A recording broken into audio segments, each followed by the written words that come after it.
ആ ഒരു തുറപ്പം പരിപാടി ഒന്ന് നിർത്തൂ, ആ പോക്രിത്തരം ഒന്ന് നിർത്തൂ. ആ ചർച്ച തുടങ്ങി അതിനു മുമ്പ് ഇങ്ങനെ ബഹളം വെച്ചാലോ?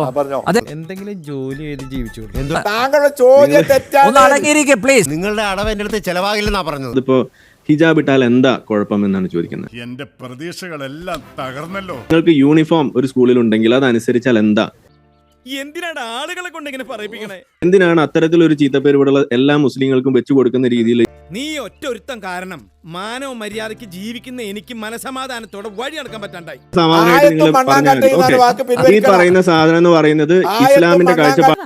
നിനക്ക് അവനോടൊന്ന് സ്നേഹത്തിൽ പെരുമാറിക്കൂടെ എന്ന് ഞാൻ കെട്ടിപ്പിടിച്ചൊരു ഉമ്മ കൊടുക്കും. ഈ സാധനം നമുക്ക് ആർക്കും മനസ്സിലാവുന്നില്ല എന്ന് നിങ്ങൾക്കൊരു ധാരണ ഉണ്ടെങ്കിൽ അത് നിങ്ങൾ തിരുത്താം.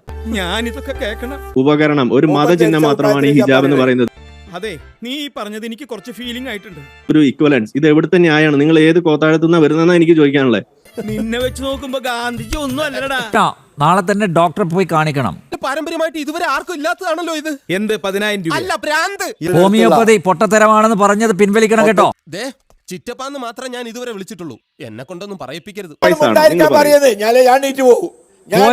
പോലെ പ്ലീസ്. ആ അടവൊന്നും ഇനി എന്റെ അടുത്ത് ചെലവാകില്ല. പൈന്റെ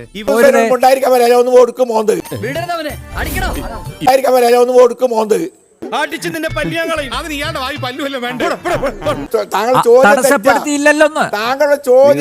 ഒന്ന് അടങ്ങിയിരിക്കും. നിനക്കൊക്കെ വേണ്ടിയിട്ടാ ഇക്കണ്ട കാലം ഒരു വിവാഹം പോലും കഴിക്കാതെ ഒറ്റത്തടിയായിട്ട് ജീവിക്കുന്നത്. അല്ലാതെ പെണ്ണ് കിട്ടാഞ്ഞിട്ടല്ല. ആ, അതുണ്ട്. നിങ്ങളൊന്ന് ഒന്ന് അടങ്ങിയിരിക്കെ. നിങ്ങളൊന്ന് സമാധാനമായിട്ടിരിക്കും. അഹങ്കാരം പാടില്ല, എളിമ വേണം. എളിമ, ഒരു അപ്രീസിയേഷൻ നമ്മൾ ഓബ്ദുള്ളക്ക് കൊടുക്കണം. വലിയ ഉപകാരം. ഇത്തരം സന്ദർഭങ്ങളിൽ നിങ്ങളൊക്കെയാണ് എന്റെ ശക്തി.